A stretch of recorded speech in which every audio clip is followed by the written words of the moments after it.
Assalamualaikum warahmatullahi wabarakatuh. Alhamdulillah, alhamdulillahi rabbil alamin. Wa bihi nasta'in ala umuri dunya. Wassalatu wassalam ala asyrafil anbiya wal mursalin wa ala alihi wa sahbihi ajma'in. Bagaimana keadaan kalian semua? Mudah-mudahan kita selalu dalam naungan Allah Subhanahu. Sebelum kalian nonton video ini, ada baiknya kalian like, komen, dan subscribe. Karena video kali ini akan membahas sebuah judul, yaitu pandangan kita terhadap. Terkadang kita melihat seseorang dari penampilannya saja, tapi kita tidak mengetahui dari sisi batiniahnya, dari sisi ubudiyahnya terhadap Allah Subhanahu wa Ta'ala. Seperti contohnya, misalkan kita melihat seseorang yang berpenampilan seperti preman, lalu kita mengatakan dalam hati kita, ini orang pasti orang yang sering maksiat, ini orang pasti nggak pernah sholat. Dengan kita menjadi seperti itu ada satu dosa, yaitu dosa sombong. Kenapa? Karena kita merasa lebih baik daripada dirinya. Padahal kita tidak mengetahui, mungkin dia memiliki pahala 2 rakaat tahajud di sisi Allah, dan mungkin juga dia memiliki pahala sedekah di sisi Allah, dan mungkin juga dia memiliki derajat yang lebih tinggi daripada kita. Seperti yang kita ketahui, ada sebuah kisah, yaitu seorang pelacur yang mana dia masuk surga dikarenakan memberikan minum kepada seekor anjing. Pada kali ini akan membawakan sebuah kisah dari kalangan Bani Israil. Nah, suatu ketika di kalangan Bani Israil ada seorang pemuda yang begitu fasik. Yang fasiknya yaitu dia melakukan apa yang dilarang oleh Allah Subhanahu wa Ta'ala.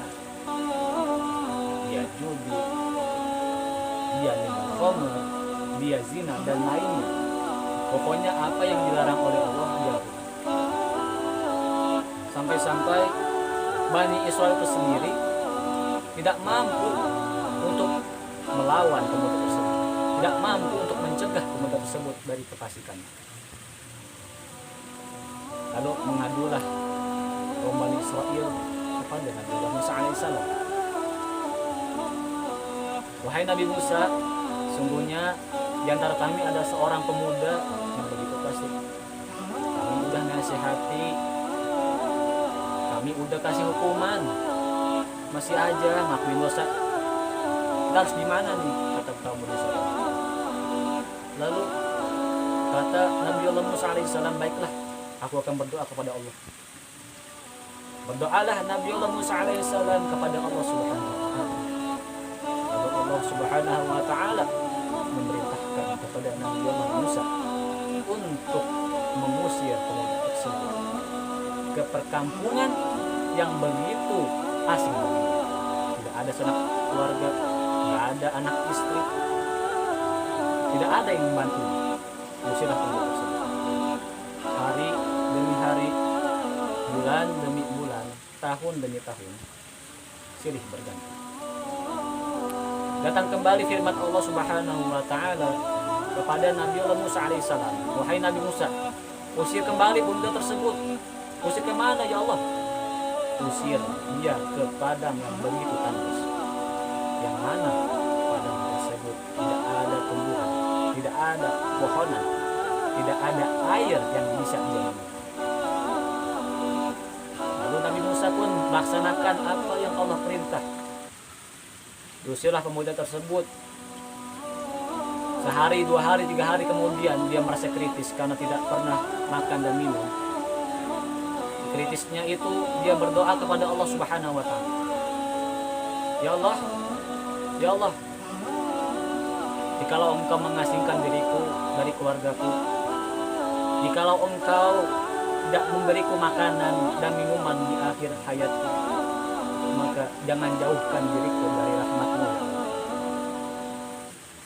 Lalu ketika itu juga Allah mengampuni pemuda tersebut dengan begitu besar pengampunan Allah Subhanahu wa Ta'ala. Diampunilah dosa pemuda tersebut dan dijadikannya pemuda tersebut wali subhanallah walhamdulillah wala ilaha illallah. Maha suci Allah.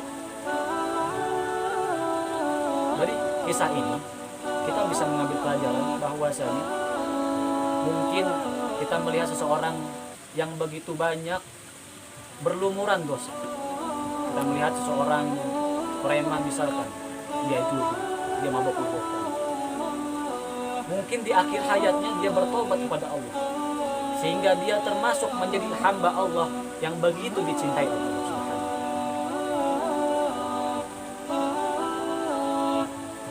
Dan dari kisah ini pun kita bisa mengambil pelajaran bahwasanya sebesar apapun dosa kita, kalau kita mau bertobat kepada Allah, Allah akan ampuni.